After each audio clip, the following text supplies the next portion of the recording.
Hi, and welcome to this episode of John's Model Kit Review. In today's fun video, we'll be looking at my top 3 picks for the best 1/48 scale Supermarine Spitfire kit for beginners. The first kit we'll look at is the Tamiya Spitfire Mark I, and that is Tamiya kit number 61032. The next kit we'll look at is the Hasegawa Spitfire Mark V-B Tropical. This is Hasegawa kit number 09105. The third kit we'll look at is the Tamiya Spitfire Mark V-B Tropical, and that is Tamiya kit number 61035. All of these kits debuted in the early 90s.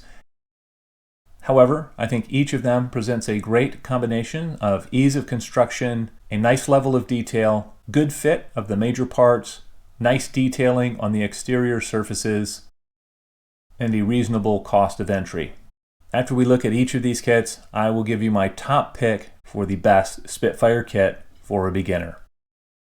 I've previously done a full review video on each of these kits, so if you want a more in-depth review of either of the kits featured here, you can click the link that I'll provide as we go through the kits.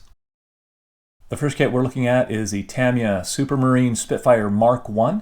This kit was originally released in 1993, and it is Tamiya kit number 61032.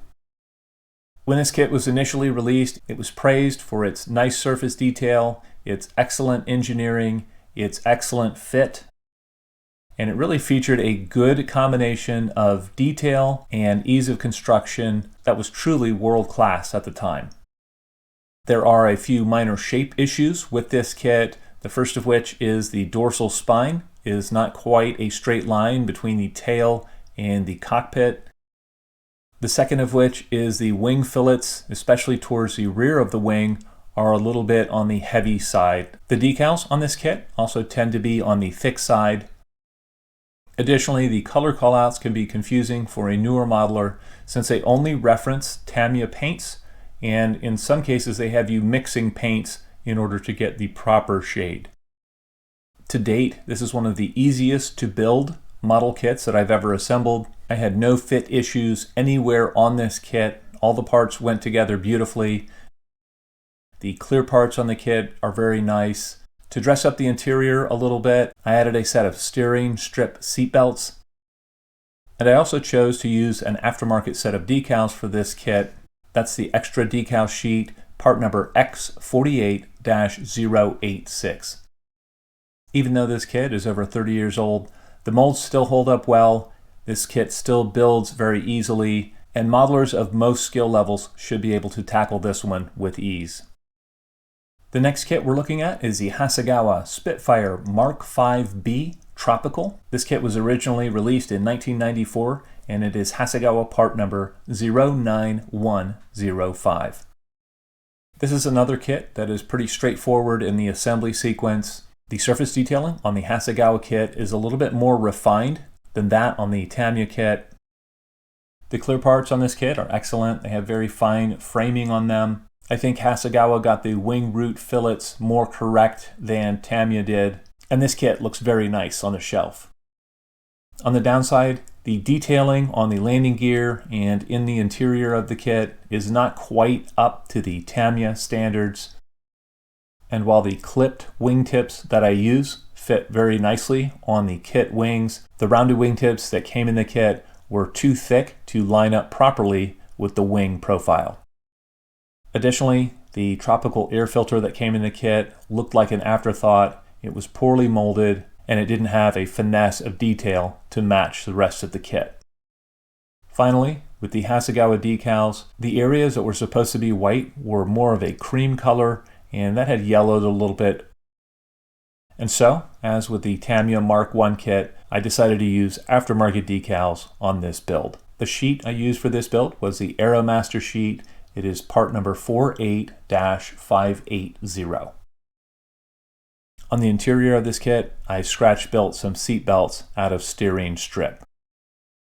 Overall, I think this is a great looking kit of a Spitfire Mark V, and it should be easy enough in construction that a newer modeler could handle it with ease. The final kit we'll look at is the Tamiya Supermarine Spitfire Mark V-B Tropical. This kit was initially released in 1995, and it is Tamiya part number 61035. This kit from Tamiya features all of the good points and negative points of the original Spitfire Mark I. Those include extremely straightforward construction, excellent overall parts fit, and a nice level of detail combined with a fairly low parts count. On the downside, this kit also has a slight shape issue of the mildly curved dorsal spine and the thick wing root fillets. One area that I was not happy with on this kit was the original prop that came in the kit. To me, it looked very pointy, and it didn't really look like any prop that I have seen on an actual Spitfire. To rectify this, I used the de Havilland prop left over from my Hasegawa Spitfire that was appropriate for the aircraft in these markings. As with the other two kits, I used non-standard decals on this one. This time, I used the decals from an Airfix Spitfire Mark V kit, and I'm very happy with the way this kit turned out. I also made seatbelts for the pilot seat out of styrene strip on this build. The weathering on all of these kits was done with pastels, and I'm really happy with the way each of these kits turned out.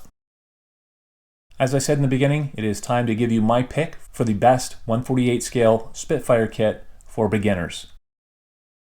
Looking at the Hasegawa kit, I think this kit turned out very nicely. It was a very straightforward build, and I'm very happy with the end results. However, on the tropicalized version, I didn't like the way that the wingtips fit. I also didn't like the design of the tropical air filter, and so I had to deviate from the instructions and go with a different marking scheme than I had intended to in the beginning.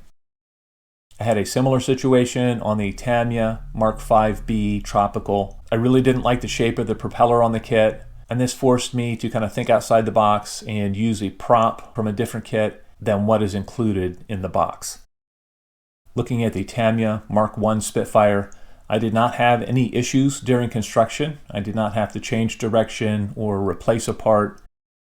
I was able to simply build the kit from the box and get a great looking result. As such, it is my top pick for the best Spitfire model for beginners. Well, I'd love to know what you guys think. If any of you out there have built one of these kits before, please feel free to comment in the comment section below. As always, I hope you found this video entertaining and informative, and until next time, model on.